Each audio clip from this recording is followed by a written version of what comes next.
tonight? For those of you who don't know us, or have never seen us before, we've said that Sapphire, we are reality TV stars and TV personalities recently seen with Krieger on Test Drive. And we won the bloody thing as well. Well, this is a great cause tonight and it really touches our hearts, doesn't it? It does indeed, and I think this is a wonderful cause. Yeah, so remember, the fundraising does start here at W3L Wrestling, and it's a wonderful cause, and a lovely boy that passed away, and you know, this is where it all starts. If anybody needs help, and you know, people go through it all the time, you go to Samaritans, never speak to a friend, etc. It's the right thing to do. But after the wrestling event, you can still fundraise and put your funds to a good cause for the Samaritans and the Samaritans website at samaritans.org, and the number will be at the bottom of the W3L video as well. So thank you very much for coming along and supporting it as such a great cause, guys. We love you all, we thank you all, and God bless you all. You're what makes this happen. Absolutely. Thank you very much.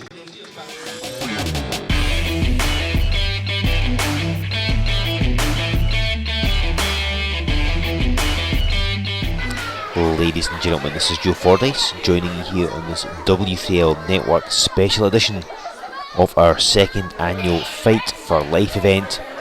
We are at the Woodburn Miners Club in Dalkeith, and we have got a packed card of action which is of course dedicated to the memory of the late Edward Harris, the man who used to wrestle for W3L many moons ago as Matt Skills.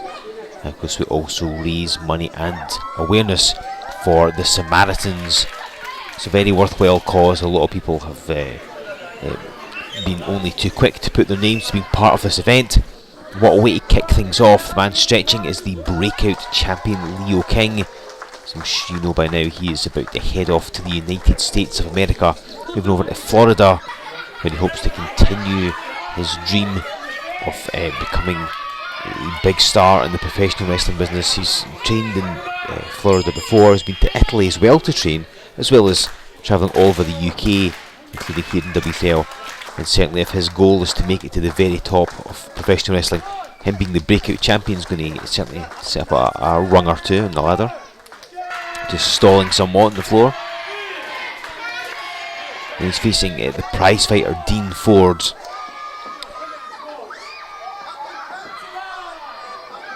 And still arguing with his audience.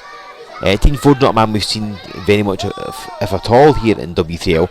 But interestingly, is Leo King just making sure that his championship belt stays where it is. I'll go over that in just a second. These two have fought before. In fact, Leo King's first ever match was against Dean Ford. So it's a bit of a full circle in some ways for Leo King. Now, as you know, he became Breakout champion back at Wrestling 38. Wow. You want to talk about educated feet, I know it's a cliche, but with Dean Ford, it is definitely the case. Here's a man who has spent many years doing martial arts, particularly like Muay Thai and kickboxing and the like. He won his first kickboxing championship aged 14, and it was a British championship.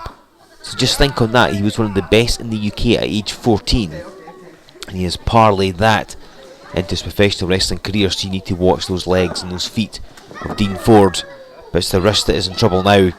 Leo King with firm control. Of course, he overcame 3 men at Wrestling 13 to become Breakout champion.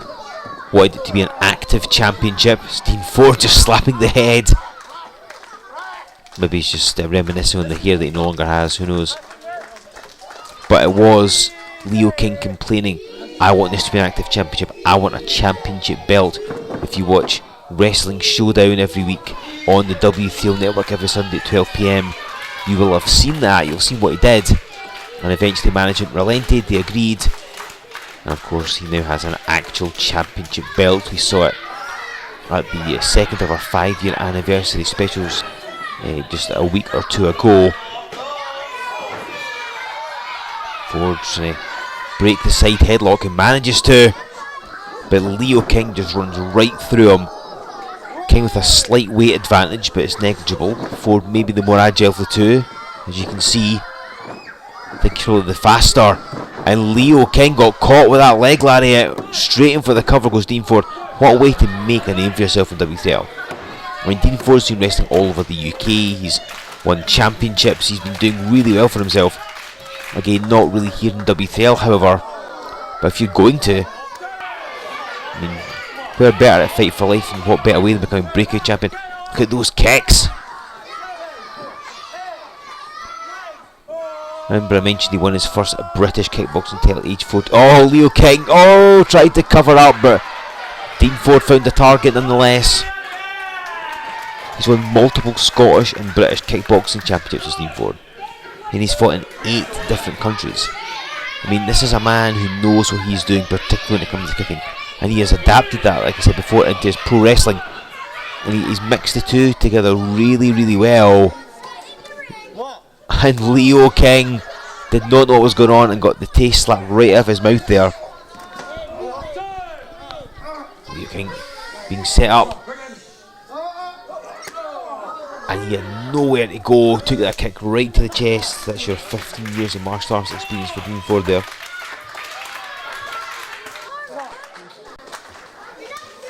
Oh, and Leo King ducked out of the way and Dean Ford just kicked that thick, unforgiving metal ring post. And Dean Ford's match has changed completely here. He's got those kick pads on his legs, as you can see, which what pro wrestlers wear them. For Dean Ford, certainly it's to benefit his kicking because it means that he injures himself less. It really hurt his opponent in less, but certainly pads Dean's legs somewhat when he applies those kicks. They may have saved him slightly, but not much. He kicked that post with some velocity. King is in for the cover. As we've seen before, when Leo King gets the chance to dominate the match, he slows the pace down. He's much more methodical. He can pick apart the body and just kick out the legs. He's very good technically as Leo King, and again, under the coaching of Scottish wrestling legend Len Ironside, he has travelled the UK and indeed the world, like I mentioned before, seeking out some of the very best to help him on his quest to be as great a professional wrestler as he can be. Dean Ford fighting back. This is a man who's done Tough Mudder twice. And once is hard enough, he's done it twice. Oh, there's a bit of retaliation from earlier. Kicking the posterior. So Ford's fitness is not to be questioned. Going for the cover. But Dean Ford powering out. As the crowd on his side, Leo King rarely ever endears himself to an audience, has to be said. And again, down goes Ford. The problem is, leg must be throbbing, and it is not helped by Leo King targeting it. So as a consequence, a couple of kicks and Ford's balance is shot. Oh, he's still got the other leg though, but Leo King caught him, and Ford continued to fight. Fair play's got a lot of heart. And oh look, an inside cradle! Snatched him up! Oh, but Leo King clipped the knee. And Ford's got maybe a year or so more experience than Leo King. And he was able to use that to get the inside cradle. Leo King able to kick the knee away from under him.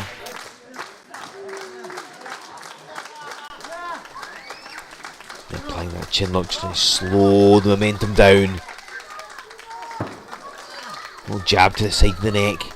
Seen King try and break the fingers before as well.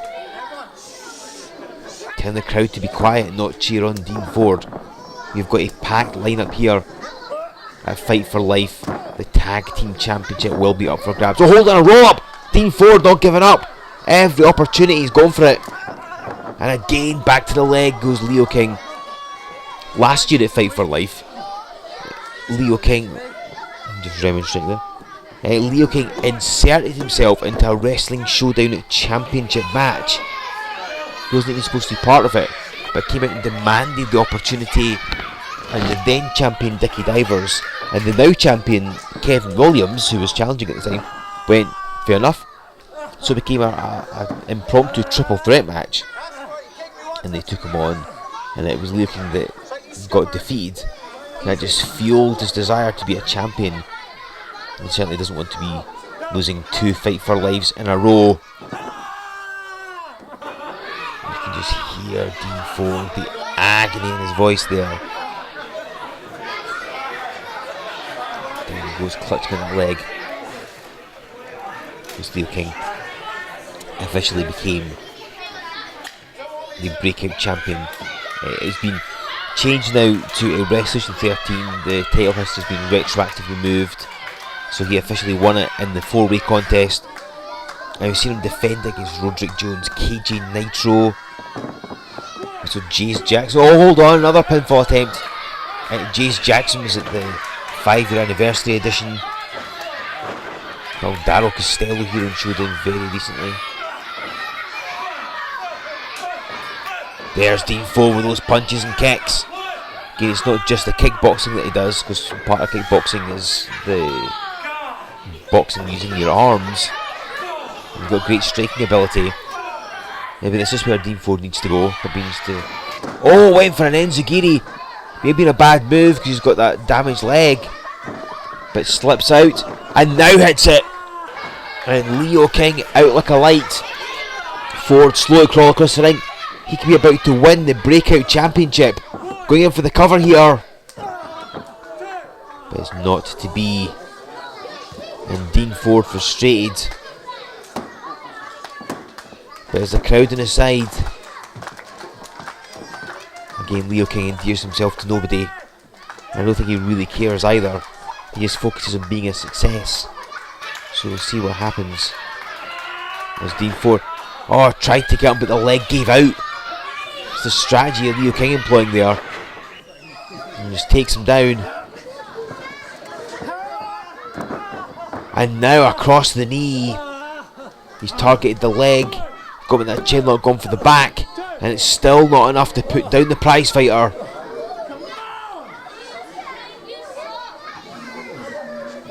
Leo King determined to walk out a Fight for Life as the champion. Just cursing under his breath, you could see there. They argue with the crowd. Always a bad move. Focus on your opponent, particularly somebody like Dean Ford, who just smacked him. And King retaliating. I think Ford gets the upper hand in the strikes. And Leo King's on rubber leg street. Oh, and he just spat in his face. What kind of sportsmanship is that? Look, a rope and feet at the ropes as well. And Leo King scores the pin. He had to spit in the face of Dean Ford. That is absolutely reprehensible. But he got a roll up and got his feet on the ropes. Leo King scores the victory and retains the Breakout Championship at Fight for Life.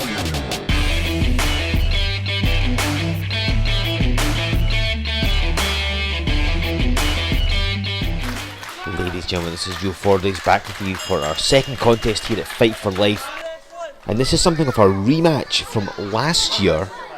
If you were there in Dalkeith for our first annual Fight for Life event, you will have seen that the Tormentor opposed Ewan O'Raw in a tag team contest. There's obviously been some issues unsettled, so of course it was the Tormentor's team that won the match. And O'Raw has been thinking, I'd love to redress that balance if we're better than here at Fight for Life as they lock up. But there's been a change of circumstances somewhat. Ewan O'Raw, who first appeared in W3L with a bit of an attitude, has found his more fun-loving side. You know, he's a big strong man, as he likes to say, and he's a big fun man as well. The Tormentor, the most menacing and dangerous wrestler I think W3L has ever had. That's why he's rarely ever been in Wrestling Showdown. He applies that side headlock. He's a dangerous competitor, however, as we saw him battling Kevin Williams for the Wrestling Showdown Championship. He's solid, claims Ewan O'Raw. Our 5-year anniversary special, the second part of that was a Tormentor. We've seen him in a couple of triple threat matches against Kevin Williams. He's wrestled on a whole bunch of shows. Let's see, look up. Oh, and a slap to the face.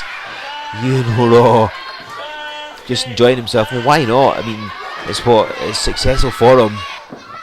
You've got to think that the late Edward Harris And of course, as you know, used to wrestle as Matt Skills way back in the formative years of WTL. You think he would probably enjoy this after he retired from the ring wars, if anybody ever truly retires from pro wrestling.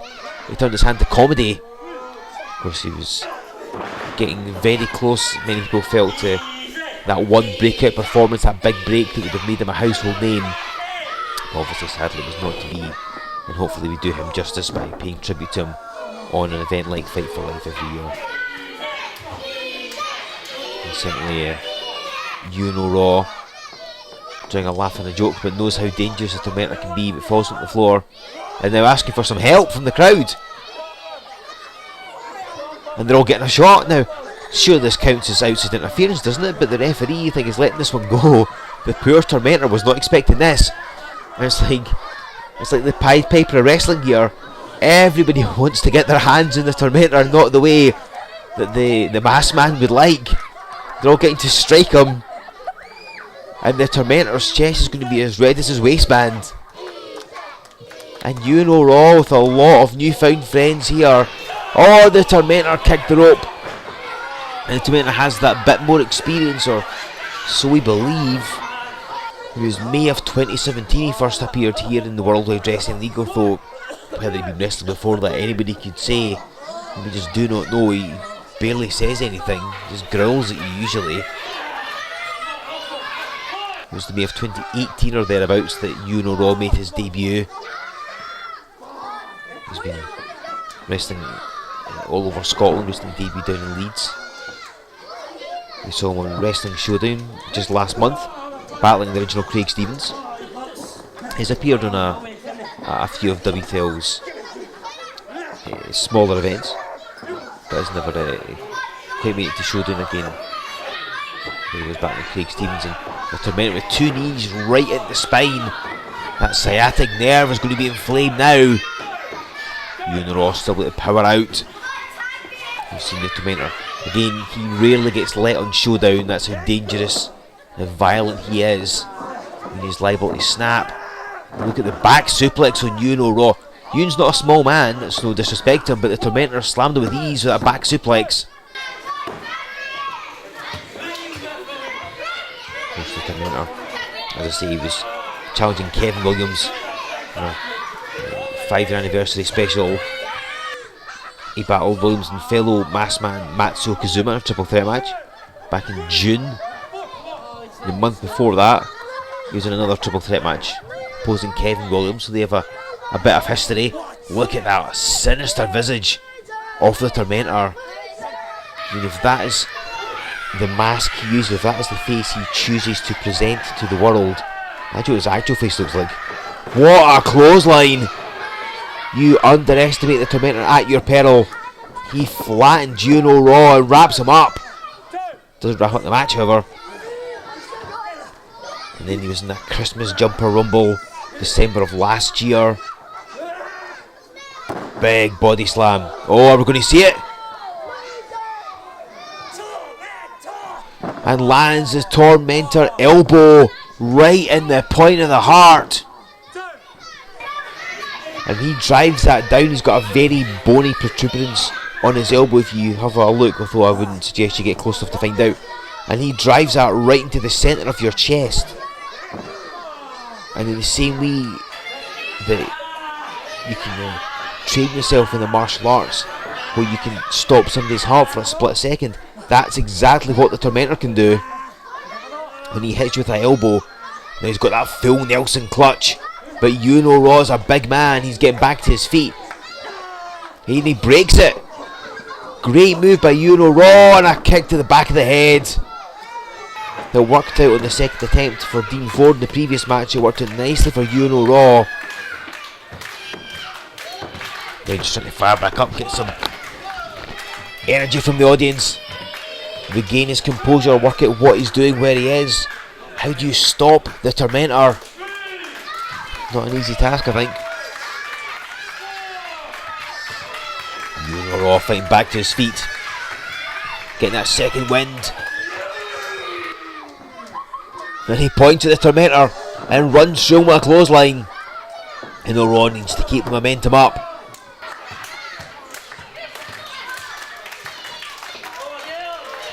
Tormentor just a bit slow to recover here to that brace of clotheslines. Raw just positioned where he needs him. Right in with the forearm. Oh, nice roll through by Raw to get up ahead of steam. Ducks that clothesline from the Tormentor. Wow! Plants him and folds him in half, and oh well, that's a surprise. Raw drove the Tormentor down head first, folded him in half. I feel like I had him pinned there, but the Tormentor able to kick out. The crouch easy for Raw. I mean, it certainly hasn't been, but he'd love it to be. Oh, going for his move, Phil Nelson's him.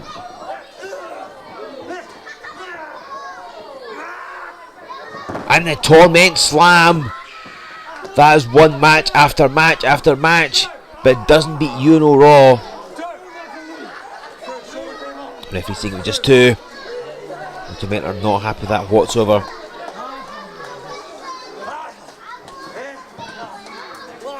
Oh no, the Fist of Fury. That's his other move. This is the man, if you can call Tormentor a man, who punches bags of powdered cement. He punches bags of sand. Oh, hold on. And Raw catches him and drives him down. And now hooks the legs. And gets the victory. Raw scores a big pin over the Tormentor. No easy task. But he manages it. Well done to Raw, scoring a massive victory here at our second annual Fight for Life.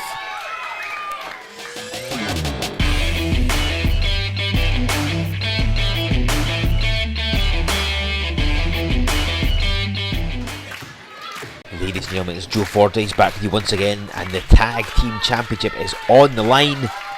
And we've got the old and the new here. The old being the reigning Tag Team Champions, Krieger and TG Rage, who are just slowly climbing up the ring apron. You'll be familiar with them as Matt Tyson clobbers Krieger. There's history there, which will detail as the match goes on.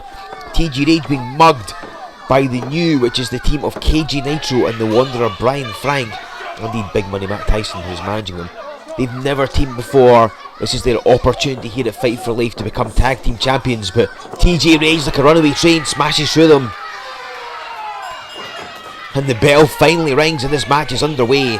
And if there's a more fluid team in W3L right now than Rage and Krieger, the Tag Team Champions, I have yet to see it. Won the Tag Team title last year at Resolution 12. They have held them ever since. They successfully defended them at Fight for Life last year, and they're intending to do the same this year. But Nitro and Frank are two men that they aren't that familiar with. Nitro certainly, they may be somewhat aware of Brian Frank, but maybe this new combination is going to have that X factor, that little something extra that the champs can't prepare for.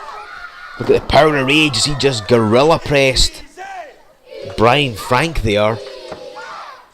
Matt Tyson now worried that this match is not going the way he envisioned it. The master strategist, Big Money Matt Tyson. And there is history. Oh, Frank runs into KJ Nitro. That wasn't his plan. And wait, Tyson's climbing at the ring. He's not a legal participant. Well, he comes in. Oh, and the champs move out the way. And down he goes. And Big Money Matt Tyson. Oh, and his chain has been loosened. And Brian Frank's going to be doing any wandering from KJ Nitro there. And the challengers are in disarray. Things are not going their way at all. And Nitro being caught. Lovely back suplex at the reverse neckbreaker. Again, the champs, successful as they have been for over a year now, they have been Tag Team Champions. Have TJ Rage and Krieger, and they have defended them against all sorts. Remember a few times that the very good Mr. Ewan G. Mackie tried to wrest those belts away. Tyson distracting Krieger. And the story between those two is long and varied, and I'll get into that in just a sec. I want to quickly mention the Samaritans, as you can see the number up on the screen, 116123 or samaritans.org, because we're here to raise money for them, raise awareness about what they do. Mental health issues come in all shapes and sizes. It can be something small, something large. Sometimes you just may need somebody impartial to talk to, and if ever you do, the Samaritans are there 24/7. You can call them up, you can email them if you so wish, if you don't want to talk to somebody in person, but there's always somebody out there A problem shared is a problem halved, as they say. So please do not suffer in silence. Whatever you feel your issue may be, get in touch. Because again, the Samaritans are always there, always willing to lend a hand, always willing to listen as well. And Krieger back to the corner, can use a hand from TG Rage, but if you're able to keep TG on the ring apron. So the story with Matt Tyson. Now, as you may know, some of you may know anyway, Krieger, Matt Tyson, Emily Hayden, who we'll be seeing very shortly, they used to be a faction called the Trinity many moons ago. And Krieger and Emily Hayden obviously went on to other success. Matt Tyson's wrestling career kind of faltered somewhat, and he stopped wrestling but realised he could maybe move into managing, and that's where he found his career went. Now, out the west of Scotland, we've seen Matt Tyson actually managing Krieger, amongst other people as well.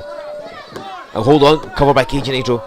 So goes Matt Tyson said to Krieger, let me come to W3L, let me manage you, and indeed TG Rage as well, and we can be even more successful, reform 2/3 of the Trinity.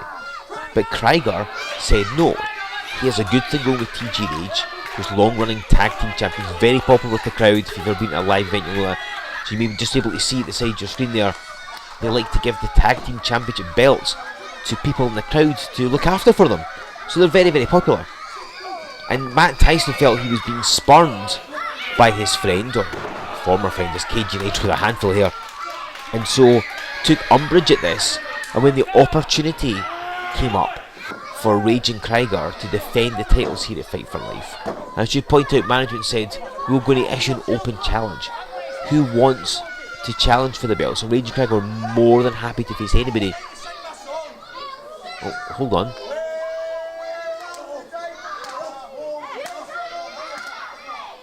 Bryden, he calls him the Wanderer, and he's singing the song The Wanderer, but that was a hit by Dion back in 1961. I'm pretty sure he wasn't alive then. It's a possibility his parents weren't even alive then, but he took that super kick right in the chin. Perhaps should have wandered in a different direction, and Krieger needs to make that tag. Now Matt Tyson, like I said, felt spurned, put together Brian Frank and KJ Nitro as this X Factor style tag team. The X Factor being that's the ingredient nobody's expecting. Maybe they've got something we don't know. As far as I'm aware, they've never teamed before, but maybe they have. Maybe Tyson's done some training with them. I honestly do not know, but he's recruited to pay them, thinks they've got a wealth of potential, which frankly they do. When we've seen KJ Nitro here, we saw him challenging for the Breakout Championship back in October. Tag is made, and on both sides, and in comes TG Rage. So maybe Matt Tyson's pulled a fast one, but an irate TG Rage is not something you want to be on the opposite side of. What a clothesline! I would be surprised if there's any more than 10% body fat on TG Rage, quite frankly. He's pretty much all muscle, and considering he works a personal trainer when he's in wrestling, virtually 24/7 is spent in the gym for him. He gets off the ropes and takes that boot right in the face. TG with the crowd on the side goes for the cover. Maybe a little slow. Matt Tyson broke it up though, trying to look innocent. The audience know what's going on. TG Rage knows Matt Tyson of old, and Tyson just backing off, and Rage is going after him. I'm not called Rage for nothing. Tyson trying to escape, and TJ's after him. And he rolls in the ring, trying to get out of the way. Oh, here comes TJ. But he doesn't realise that Nitro's there, and he fires off a boot of his own, and he goes in for the cover really quickly. But TG Rage still looking out. Krieger is down. He has not been seen since he managed to tag in TG Rage. Nitro just arguing should be a 3. You want to stay on TG Rage here. And I say last year at Fight For Life they retained the tag titles over the team that they defeated to win them, Big Prince Assad and Saqib Ali. We're seeing Saqib Ali later on. Brian Frank is tagged in. There's Matt Tyson's jacket being thrown around by a member of the crowd. Oh, he's got one of the tag belts. The Wanderer's got one of the tag belts, and he's aiming it at TG Rage's forehead. Oh, and it hits Nitro in the face. Well, their teamwork has backfired. Brian Frank's not been around long. May of 2018 he debuted. Doesn't have a lot of experience. Going for it again. Oh, but a spear. And Brian Frank gets cut in half for that one. Krieger back in the ring. Nitro out on the floor. I think he's out cold. Oh! And Matt Tyson gets kicked by his best friend, or former best friend certainly. Here's something to remember me by. It's the imprint of my foot. And down goes Brian Frank. Gets dragged away from the ropes, and the champions are able to retain the title. Credit to Frank, Nitro, and indeed Matt Tyson. They put up a spirited challenge, but yet again TJ Rage and Krieger prove how they are the W3L Tag Team Champions here at Fight For Life.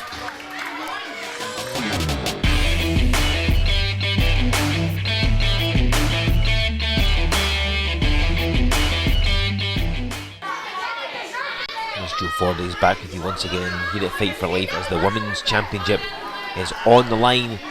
It is Emily Hayden taking on what is arguably become her perennial nemesis in the form of Anastasia.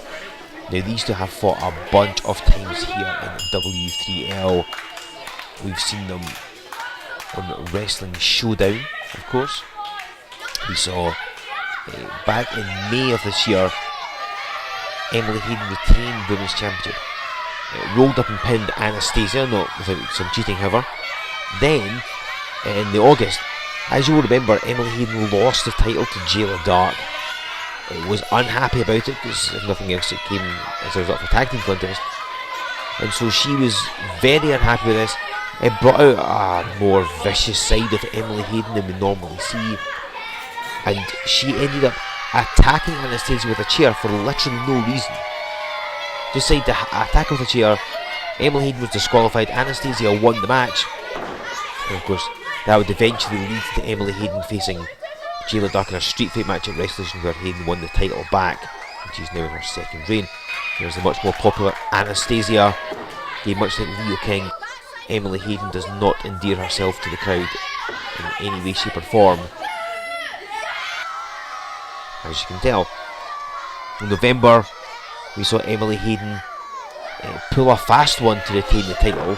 She made it look as if Anastasia had smacked her with the championship belt.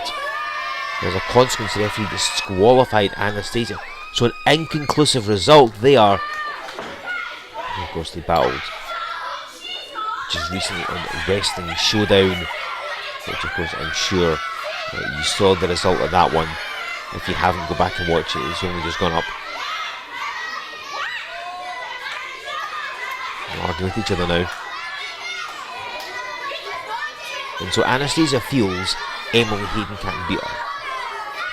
She got the better for the first time they met, but Anastasia's learned from that. Then of course Emily Hayden got disqualified for attacking Anastasia with a chair, and then had to get her opponent disqualified to retain the title. So Anastasia thinks she's got her number, and manager will only be happy to rematch them here at Fight For Life. Great knots here. Look at these two racing around each other. Elbow at the midsection. Snap there. There's that agility of Anastasia. Oh, Hayden covered up, but took a kick to the back. Those legs of Anastasia are very good with those kicks. And for the cover. You're lacking a little in the experience. Anastasia in June of 2018 she debuted. Emily Hayden's around a bit longer than that, particularly here in W3L. Hayden with a trip of some kind, back heel trip. Very proud of herself. And you've got to think, when these two know each other so well, because they've fought a bunch of times now, and obviously cross paths outside W3L as well. Oh, face buster of some kind. Emily Hayden busting out a new move. It's the point I was going to make, was that when you fought something a bunch of times, you have to come up with something new, something different, because otherwise they'll know just what. A handful of hit and now a choke. Not even bothering to try and out wrestle her opponent. Hayden knows exactly what she needs to do, and that is choke the life out of Anastasia. Hopefully not literally the life out of her.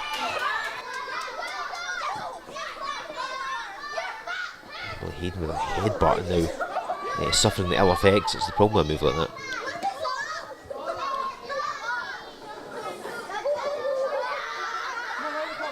And just rubbing Anastasia's face in that turnbuckle pad. The cloth that covers the turnbuckle pad is actually quite rough.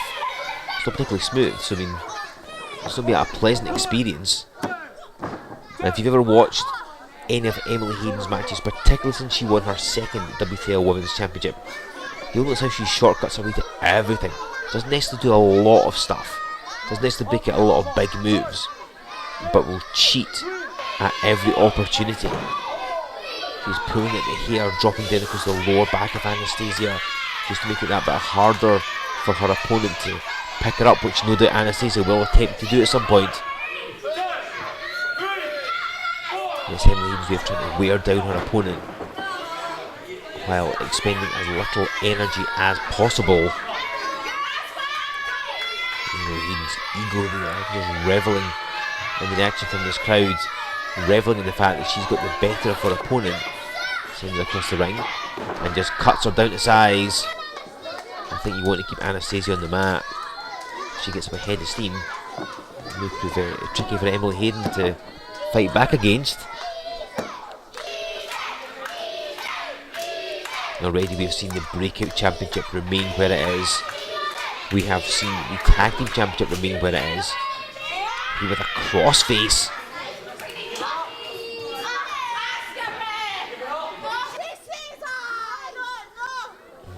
Emily Hayden saying that she says aye, but because she said no.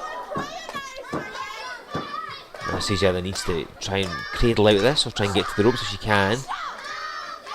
Maybe, oh, that's the best move there. Rolls her Emily Hayden, nearly snuck a pinfall victory. And folds her up. That's like the trip Emily Hayden gave to her earlier on, but Anastasia converted to the cradle. Oh, went for that enziguri. And Hayden going straight for the cover. It was not to be. Feeling those legs of Anastasia. When she kicks you, you know all about it. Hayden back to the attack. She's going to slow Anastasia's momentum down.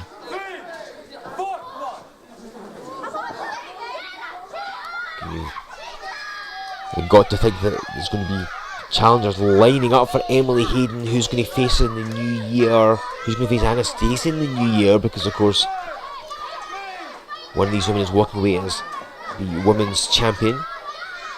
Hayden so far found a way to retain it every turn, but this could be Anastasia's night. One of these days I'm sure it's going to be. Can it be a fight for life? Oh, now she hits the enziguri.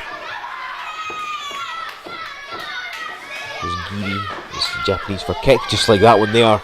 Enzuri meaning effectively back of the brain, so enzigiri comes out as basically back brain kick. There's other kicks from Anastasia, not quite enough to put away Emily Hayden. But nice variety in them though. And the match is turning in the favour of the beauty from the borders. Is she going to suplex Emily Hayden? No, Emily Hayden, knowing what's coming up, just using those elbows to the back of the head, try and break momentum. And a headbutt, didn't work out for her the last time. Oh, she's got her over the shoulders. But again, Anastasia knows what's coming up. Lovely suplex. Anastasia got one of her favourite moves, covers Emily Hayden. Just to get a count of two. Ducked on that clothesline. Caught her with that side suplex and down she went. And both of these women having to bust out moves that they know they can do effectively, but at times that they wouldn't normally do them. Now Hayden's got her up. It's one of her favourite combinations when Anastasia tried to get out of it earlier on. She gets planted with the Oath Keeper and the Oblivion. It's that combination of Fireman's Carry and that big splash to follow it up.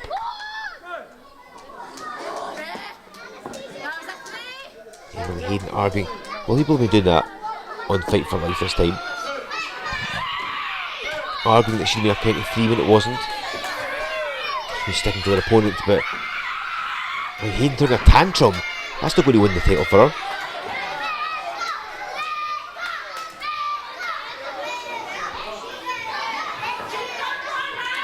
There's Anastasia. Oh. Oh, managed to avoid the skull noise. And this could be the opening she needs. Has the tide turned? Oh, went for that big boot, but Emily Hayden, again, when you know your opponent, you're able to almost second guess them. Hayden on the floor, but Anastasia falling her. Not going to let this one go. And now hits the kick she was after. Won't really do much good on the floor, although as you can see, it's not a lot of carpeting, a lot of padding. If you were to fall and hit that wooden floor, it's going to hurt. You won't be slammed on that. You can only imagine the damage it would do. Emily Hayden's taking Anastasia down and throttling her. They need to be aware of the referee's count here. And Hayden with a volley of fists, don't know how much damage he's doing, quite frankly. Anastasia's fairly well covered up. And the referee's called for the bell. Both participants have been counted out. They just didn't pay attention to the referee, they've been counted out. And this fight is continuing.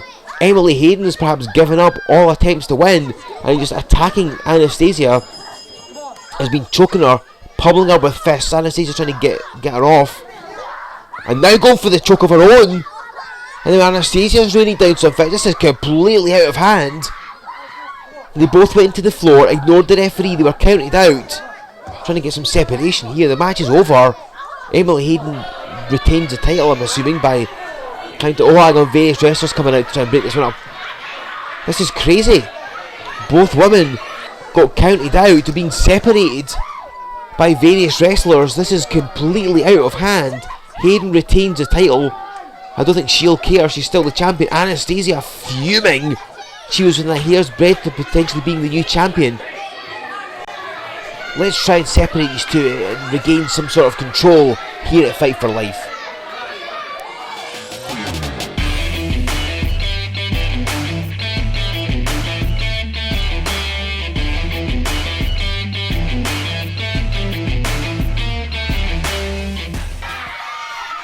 Well, ladies and gentlemen, this is Joe Fordyce here with this 6-way contest. The number 1 contendership to the heavyweight championship, which we will be seeing defended next, is up for grabs. One of these 6 men is going to become the number 1 contender. We've got a mixture of people you're familiar with, people you aren't. There's Saqib, who's 2-time former tag team champion. There's Matty, Mayhem, seen him a few times. Taylor Bryden, the very good Mr. Euan, Mackie, Craig Stevens and Tim Strange from Canada. Now, of course, this event dedicated to the memory of the late Edward Harris. He, of course, Matt Skills back in the early days of W3L. And another man in the early days of W3L was Tim Strange. That's right, he actually wrestled alongside Matt Skills. And wait a minute, Saqib Ali's been left out in the cold. His alliance has disintegrated. He wanted it to be 3-on-3 and it's going to be 3-on-1. Because Mackie and Bryden, as you know, have formed an alliance, as incredible as that may seem. Bryden coming to his aid back at Resolution 13 earlier in the year. Matty, Mayhem. Man, we've not seen too much of in W3L. Certainly not on Wrestling Showdown. As here comes Craig Stevens, and he just attacks the anti-meta, as they've referred to themselves as. More on that on another day, so I think we're going to have the time to describe that one to you. This is action all over the place. Mayhem and Strange on the floor, and Mackie being held up by the power of Craig Stevens. And down he goes, and Bryden in. There's 2 men that met in the finals of 7 Deadly Sins this year. Craig Stevens goes chance for the heavyweight title at the main event Resolution. Mayhem and Strange battling each other on the floor. Bryden on the apron and slides through as Strange gets introduced to the W3L ring yet again. This is going to be some fast-paced action. I'll do my best to try and cover this one for you. As Bryden, went for a DDT, but Craig Stevens caught him.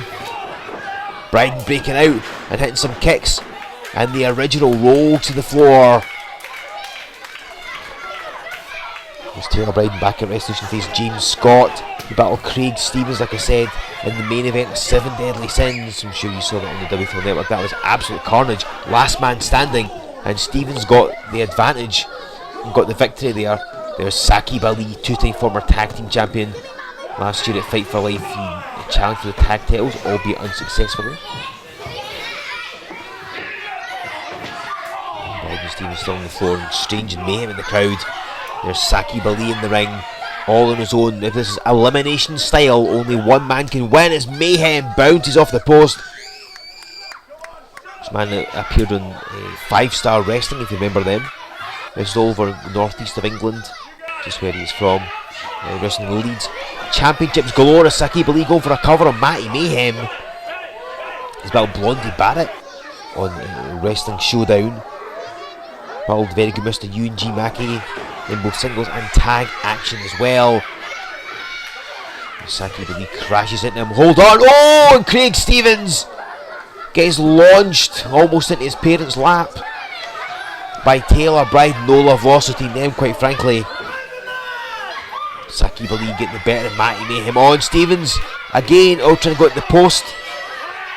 And he rakes the eyes of Taylor, Bryden. He fought a bunch of times. Remedy back in 2016 they battled in a 6-man tag, can you believe? As a high knee from Saqib. Battled at Edinburgh Comic Con earlier this year, and of course 7 Deadly Sins. A lot of these people you can see in Action Wrestling Showdown every Sunday on the W3L Network. Do not miss it, hit subscribe. You'll be notified when a new episode goes up, as well as all these network specials. And Bryden and Stevens still fighting. And Craig Stevens. That did not sound good. There's Tim Strange trying to just avoid everything. Oh, lovely head scissors by Matty Mayhem. Imagine him, #1 contender at the W3L Heavyweight title. He's got all the tools available. Bulldog Saqib is Mackie. Oh, holding a cover. Mackie and Bryden double body slamming Craig Stevens onto the floor. And there's their alliance, the former tag team champions. Oh, right to the eyes goes Saqib. Going for a fisherman's buster. Oh, fisherman's suplex instead. Oh, and Bryden bounces off the table. And you really need to isolate your opponents if you can. This is dissolved into a brawl. Tim Strange just staying out of it. Nice movement, I'm glad to see it. Keep himself fresh. We saw Saqib battling Mike Musso back in October for the heavyweight title. Going for another fisherman suplex. One inside kill by Matty Mayhem. Is that going to be enough? And it is. Saqib has been eliminated and he cannot believe it. Oh, hold on, Tim Strange with a Northern Lariat. Clobbered Mayhem from behind. And pins him. Wow, Matty Mayhem's gone. That's 2 down, 4 to go. Ali and Mayhem gave it their all, but it's not to be. Here comes Mackie. But he is so light, and Tim Strange, oh, 240 pounds on him, catch him with ease. Tim Strange, being back 2003, was part of W3L from 2003 to 2006. And wrestled all the way until 2011, and then took a hiatus in 2011, and only returned in September of this year. So he's only just come back, and he's been doing really well. Mackie dives on him. Oh, and catch him with the body press. This could be it. And Tim Strange, it's like he's not lost a step. If you follow him online, he is in the gym daily. As oh, got hung up to dry, and he didn't go to the floor. And this is playing right into Mackie's favour. And Tim Strange going to be singing "Oh Canada" in a much higher voice now. And is Mackie going to dive upon him? And he is, he drop kicks him. Nobody comes off the ropes to drop kick like Mackie. He hits it with such accuracy. Strange on the floor. Bryden's down, Stevens is down, and Mackie. Remember the wars had the Mike Musso, could you be seeing a restart of them? Hold on, Stevens in with a clothesline. Just cut Mackie down to size. And we've battled before him for the cover.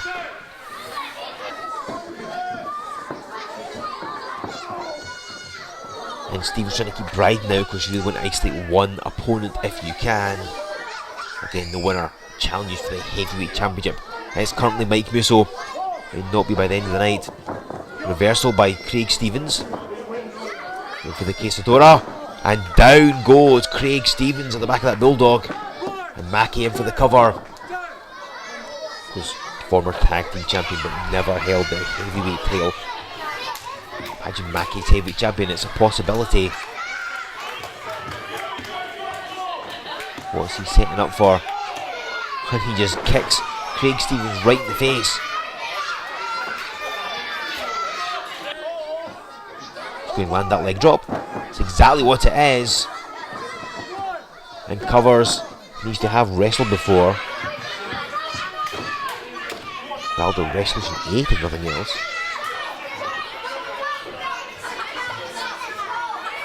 And now Bryden and Mackie, their teamwork as good as ever it was, trying to double suplex Stevens, who breaks out, kicks Mackie to one side, suplexes Bryden. Getting Tim Strange on the floor, keeping out of it, wise move. Stevens had a fantastic 2019, won 7 deadly sins, like I said, challenge for the heavyweight title. Main event of Resolution 13, challenge for our 5-year anniversary edition of Showdown as well. Is in the best physical shape possible. He's been wrestling in so many different places. And down goes Mackie. Here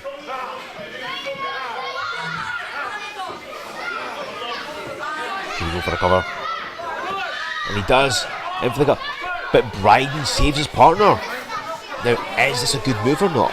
Because it can only have one winner. If Bryden hadn't made the save, Mackie might have been eliminated. So it's one less person. It's strange down the floor. Looking a bit shifty there. But instead, he decides to make the save. Bryden ducks round. Oh, and elevates himself up at that DDT. This could be it. Oh, but not yet. Again, there's no love lost from these two men. Stevens got hit with that DDT. Tim Strange is wandering around on the floor. I think people have forgotten about him. Bryden calling for the OTK. It's a farmer's kind of slam he likes to use. And Stevens knows of it. He's seen elbowing his way out. And there's the power of Stevens with ease, but Bryden knew what was coming, that running power slam. And there's the OTK. Down goes Craig Stevens. And he is out of here. 3 gone, 3 left. Mackie's grabbing a seat. And then comes Tim Strange. Charged straight at Bryden, who got out of the way just to no more. There's that strike rush. It's a combination of palm thrusts and kicks. And Tim Strange may not be that familiar with him, but he was there in the early days of W3L. 2-time former tag team champion, but is now firmly solo. Again, took that hiatus from 2011 to 2019 and has... Oh! Craig Stevens has grabbed the leg. Craig Stevens grabbed the leg of Taylor Bryden. I thought he'd left. And Strange just charges in.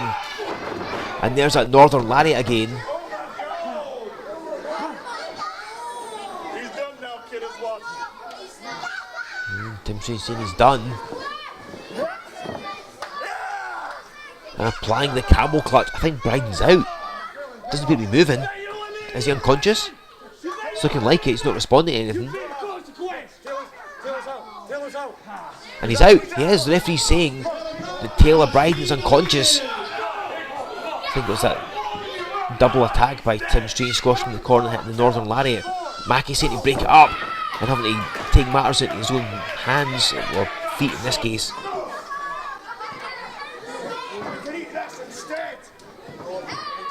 Oh, Mackie giving up a lot of mass, nearly 100 pounds. But he took down the legs of Tim Strange. And up he goes, and down he goes. Standing there, the Misty Flip. Out for the cover, but the referee checking on Taylor Bryden. He's unconscious. The referee just trying to get Bryden revived. You know, Mackie going to check on his partner. Remember, Taylor Bryden saved Mackie from a potential elimination. And Mackie, we saw him land that leg drop. Will we get that again?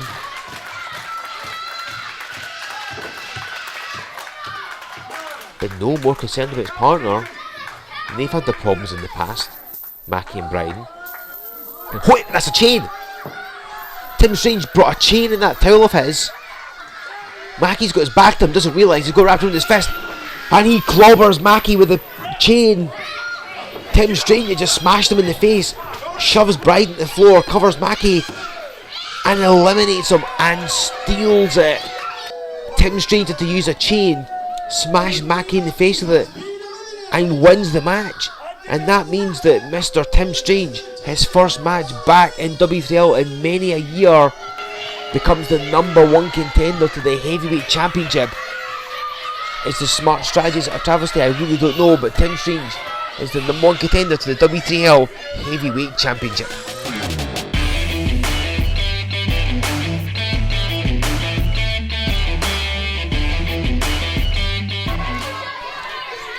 Ladies and gentlemen, it's Joe Fordyce here with the main event of Fight For Life, the W3L Heavyweight Championship match.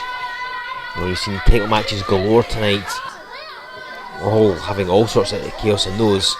Mike Musso, the heavyweight champion, defending his that man there, Bobby Roberts.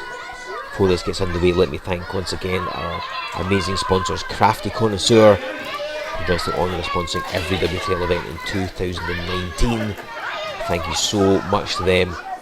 Of course, on a night like this, Mike Musso's going to be thinking about Edward Harris, who's the former Matt Skills, who dedicate this event to the memory of, and Mike Musso wrestled against and with. So that's going to be uppermost in his mind, I'm sure you're aware. Of course, let me once again say, we are of course raising money for the Samaritans. You can see the details on your screen. If you need somebody to talk to, please don't suffer in silence. Please get in touch with them, they're always there. You can either call them 116123 or you can email them via samaritans.org if you don't want to speak to somebody in person.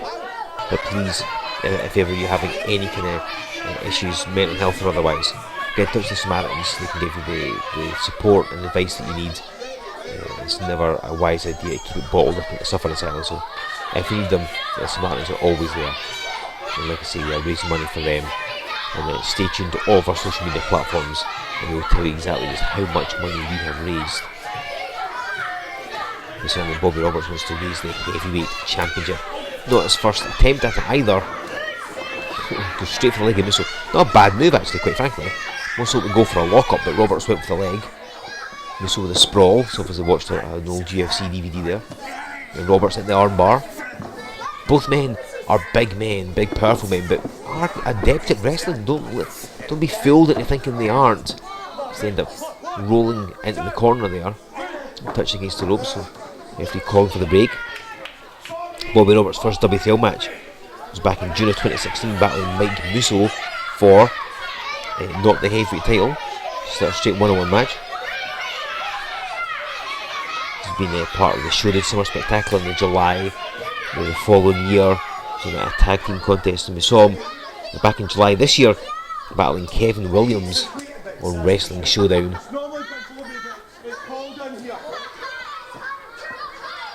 So these are two men that they've met a few times, they've crossed paths in other organisations and stuff, so they know what the other is capable of. And Musso is heavyweight champion, his record-breaking 6th reign, which was started back at Wrestling 13 in September. He wanted a big challenge at Fight For Life, and he's definitely got that in Bobby Roberts. Roberts goes to November 2011, so he's got a good bit of experience under his belt. Just with the crowd on the side, he loves that. Mike Musso loves having the responsibility of the crowd on his side. If it's a way you want to put in, takes that standing switch and takes down Roberts. See, here's the thing, a lot of folk think Musso's just slams his suplexes, but he can do those technical things, like he took down Bobby Roberts. Roberts clearly was his hair, so let's go into much to grab. And so just grabbing the thigh and taking Roberts in that way. Roberts complaining that he has a ponytail that Musso grabbed. He clearly doesn't. He may have at one point, but it's gone. And Roberts, as I thought, just mouthing off an attempt to get Musso to drop his guard. And then Musso retaliating with a forearm of his own. Against a proper heavyweight battle here, ladies and gentlemen, two big men. Last year at Fight For Life, it was Musso versus Craig Stevens. And they two battled on the first of our 5-year anniversary specials on Wrestling Showdown not that long ago, at the start of December. with Nathan Reynolds thrown in the mix in that great triple threat match. Because Musso, as 16 champion, wants to retain it and have a long reign. Remember, Nathan Reynolds was champion for well over a year or more, and so of course Mike Musso would love to have that length of reign, but it doesn't always work that way, unfortunately. It's like two trucks colliding, and Roberts fell out of the on the apron. I thought he was going to go to the floor. Managed to hold on the ropes. And wow, slides between his legs and takes him down. We've seen a fair bit of fighting on the floor, particularly in the last match. There's a drop kick by Mike Musso, who, I mean, still learns, still brings out things you wouldn't expect.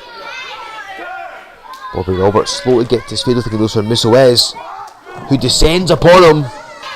And again, as you can see, the ring is on that bit of wooden floor. It's a dance floor, so there's not much given it at all. There's not something pleasant to land on whatsoever.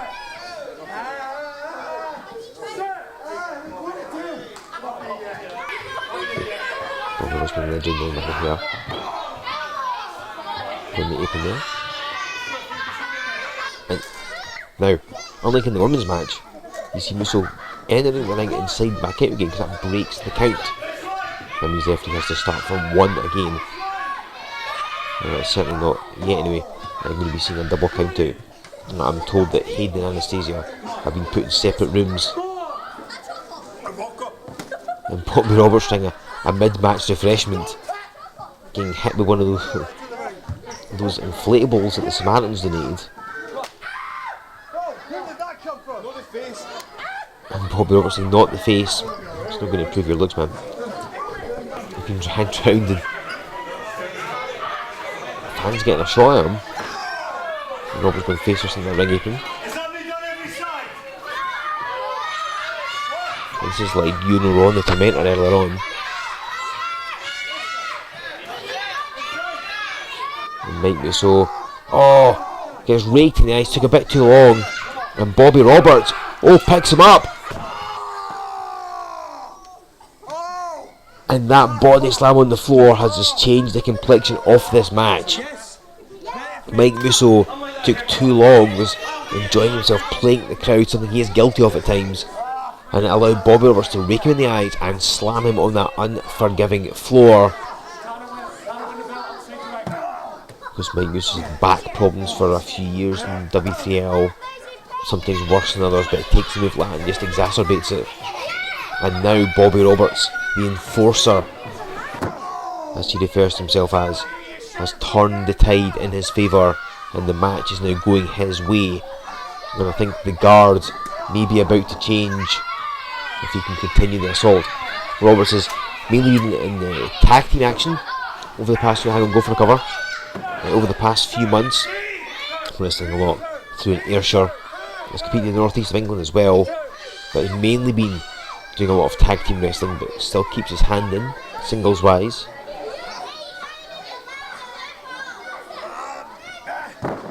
And snap wears Musso down, applies that chin lock. So this of course means it's harder for Musso to breathe. He's got that massive beefy forearm under his neck. And now Roberts takes him down. Of course what this means, Musso's lying at an odd angle, so he's going to tweak his back no doubt.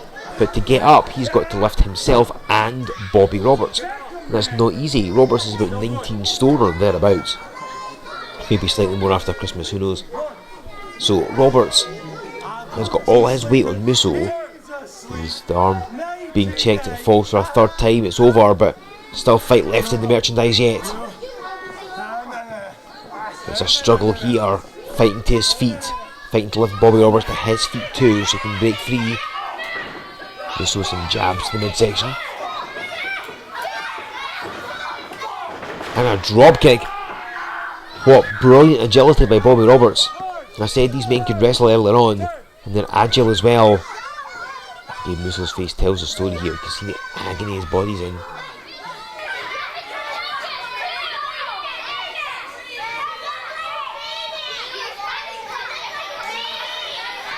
And Roberts Just taking his time, getting Musso where he wants him.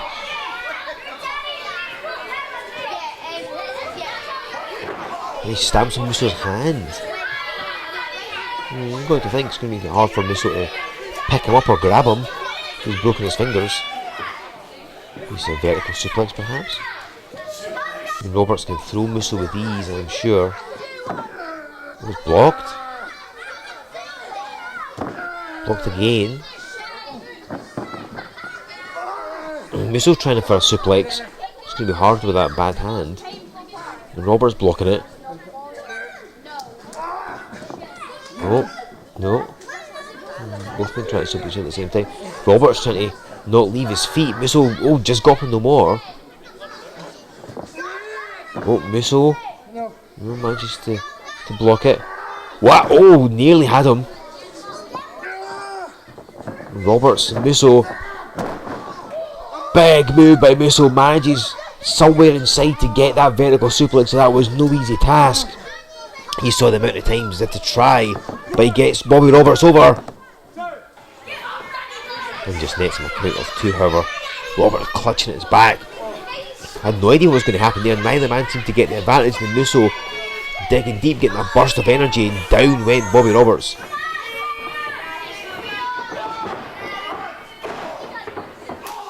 Avalanche in the corner. He's been learning from the Tormentor, it looks like. Just not quite as well, just gets him a count of 2. Calling for a beefy bomb. Is that what it's going to be? He's going to come crashing down off the middle turnbuckles. I think it is. And he missed. Took a bit too long. When you've got Musso down, you need to stay on him. Bobby Roberts. Obviously worn down, weakened during this contest. Took a bit too long to get up on the middle to that beefy bomb, and it was enough to allow Musso to... Oh wow, had nothing there. Musso falls up with a splash. Hooks a leg. And just a 2. Musso not only picks the opponent up and back suplexes him, couldn't do it to Roberts. And that tells the tale. Not only is Roberts a big man at 19 stone, but that slam on the floor did not help in the slightest. Musso's back may be done. He could not pick up Bobby Roberts, and how often do we see Musso fail to lift his opponent? Even these knee lifts look a bit lethargic compared to what Musso normally does. Well, he got that one. There's that face buster. Does it again. Down goes Roberts. He's in for the cover once more.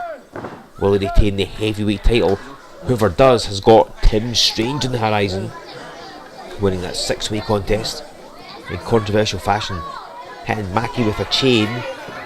He's being attended by the medical team backstage. Don't think there's any lasting damage, but having a metal chain smashing at your face is never a pleasant prospect. Same with Hayden and Anastasia. Getting that double count out, I'm sure we've not had the last of their battles. New King, Breakout champion, but he's now off to the United States as Musso drops the elbow. And that back is giving him problems because that is not the best elbow he's ever dropped. It takes a long time to roll over Bobby Roberts. And the Enforcer still with fight left in him. Some of Musso's best weapons are being compromised by that slam on the floor. What an amazing piece of strategy by Roberts. Whether he intended that at some point, whether it was just because he took the opportunity, I don't know, but Musso couldn't back suplex him, didn't land the elbow drop crisply enough. So they're struggling to see what Musso can do now. He can hit the blunt force trauma, there's absolutely no way. Because Rage and Krieger are still your tag team champions. And you know, oh wow!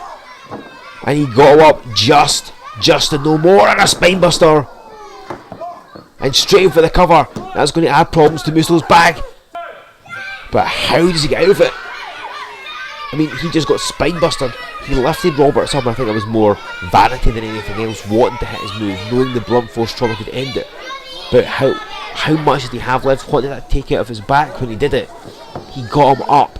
He held him just and no more, and Roberts was able to get out though. And I think it's because Musso's back was weakening. And then the spinebuster. Musso hasn't got up since he kicked out, but that was it.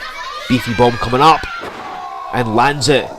Musso is finished. You have a new heavyweight oh wow, now there is positioning, there is experience. Musso wrestles in this W3L ring so many times, almost exclusively, and he knows the dimensions of it. It's like second nature to him, the way you can almost navigate around your living room with your eyes shut because you know where everything is. Musso knew exactly where he was, stretched with those long legs of his, touched the middle rope and broke the count. And that's because Roberts isn't as familiar with the W3L ring. He's not been in it quite as much. He didn't know, he was unaware how close Musso actually was to the ropes. He's setting up, I'm assuming, for a spear of some kind. No, Musso moved it the way. Oh, a roll up! Is this going to end the contest? Well, not yet anyway. Nice presence of mind by Mike Musso. Oh, hold on! Go for the merchandiser! Dipping into his bag of tricks, not seen that one in a while. And Roberts rolls to the floor. I think he knew what was coming up, taking a move like that. Decided to get out of the ring so he could not be beaten. Oh, Musso's got him. Roberts didn't get far enough away. And down across the neck of Mike Musso. And a spear. TGH hit one earlier on. Bobby Roberts hits one. Is this going to wrap the match up? I think we're going to have a new champion. But Mike Musso still clinging on to that title, but I think it's at fingertips only. I think it's slipping out of his grasp.